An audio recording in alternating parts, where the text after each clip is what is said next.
കൊലോസ്യർക്ക് എഴുതിയ ലേഖനം 1-ാം അധ്യായം 1 മുതൽ 18 വരെ.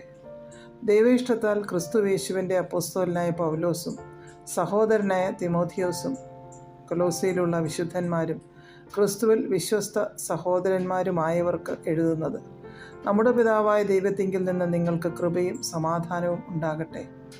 സുവിശേഷത്തിൻ്റെ സത്യവചനത്തിൽ നിങ്ങൾ മുമ്പ് കേട്ടതായി സ്വർഗത്തിൽ നിങ്ങൾക്ക് സംഗ്രഹിച്ചിരിക്കുന്ന പ്രത്യാശ നിമിത്തം ക്രിസ്തുയേശുവിൽ നിങ്ങളുടെ വിശ്വാസത്തെയും സകല വിശുദ്ധന്മാരോടും നിങ്ങൾക്കുള്ള സ്നേഹത്തെയും കുറിച്ച് ഞങ്ങൾ കേട്ടിട്ട് നിങ്ങൾക്ക് വേണ്ടി പ്രാർത്ഥിക്കയിൽ എപ്പോഴും നമ്മുടെ കർത്താവായ യേശു ക്രിസ്തുവിൻ്റെ പിതാവായ ദൈവത്തിന് സ്തോത്രം ചെയ്യുന്നു.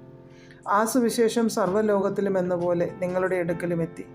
നിങ്ങൾ ദൈവകൃപയെ യഥാർത്ഥമായി കേട്ടറിഞ്ഞ നാൾ മുതൽ നിങ്ങളുടെ ഇടയിൽ എന്ന പോലെ സർവ്വലോകത്തിലും ഫലം കായ്ച്ചും വർദ്ധിച്ചും വരുന്നു. ഇങ്ങനെ നിങ്ങൾ ഞങ്ങളുടെ പ്രിയ സഹഭൃത്യനായ എപ്പഫ്രാസിനോട് പഠിച്ചിട്ടുണ്ടല്ലോ. അവൻ നിങ്ങൾക്ക് വേണ്ടി ക്രിസ്തുവിൻ്റെ വിശ്വസ്ത ശുശ്രൂഷകനും നിങ്ങൾക്ക് ആത്മാവിനാലുള്ള സ്നേഹം ഞങ്ങളോട് അറിയിച്ചവനുമാകുന്നു. അതുകൊണ്ട് ഞങ്ങൾ അത് കേട്ട നാൾ മുതൽ നിങ്ങൾക്ക് വേണ്ടി ഇടപെടാതെ പ്രാർത്ഥിക്കുന്നു.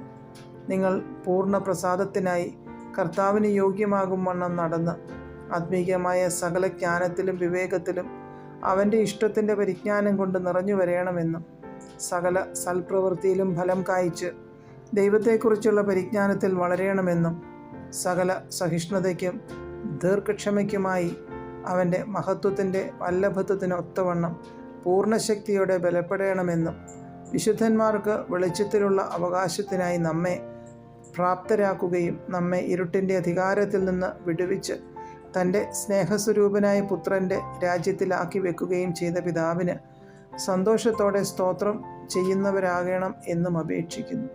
അവനിൽ നമുക്ക് പാപമോചനമെന്ന വീണ്ടെടുപ്പുണ്ട്. അവൻ അദൃശ്യനായ ദൈവത്തിൻ്റെ പ്രതിമയും സർവ്വസൃഷ്ടിക്കും ആദ്യജാതനുമാകുന്നു. സ്വർഗത്തിലുള്ളതും ഭൂമിയിലുള്ളതും ദൃശ്യമായതും അദൃശ്യമായതും, സിംഹാസനങ്ങളാകട്ടെ, കർത്തൃത്വങ്ങളാകട്ടെ, വാഴ്ചകളാകട്ടെ, അധികാരങ്ങളാകട്ടെ, സകലവും അവൻ മുഖാന്തരം സൃഷ്ടിക്കപ്പെട്ടു. അവൻ മുഖാന്തരവും അവനായിട്ടും സകലവും സൃഷ്ടിക്കപ്പെട്ടിരിക്കുന്നു. അവൻ സർവ്വത്തിനും മുമ്പേയുള്ളവൻ.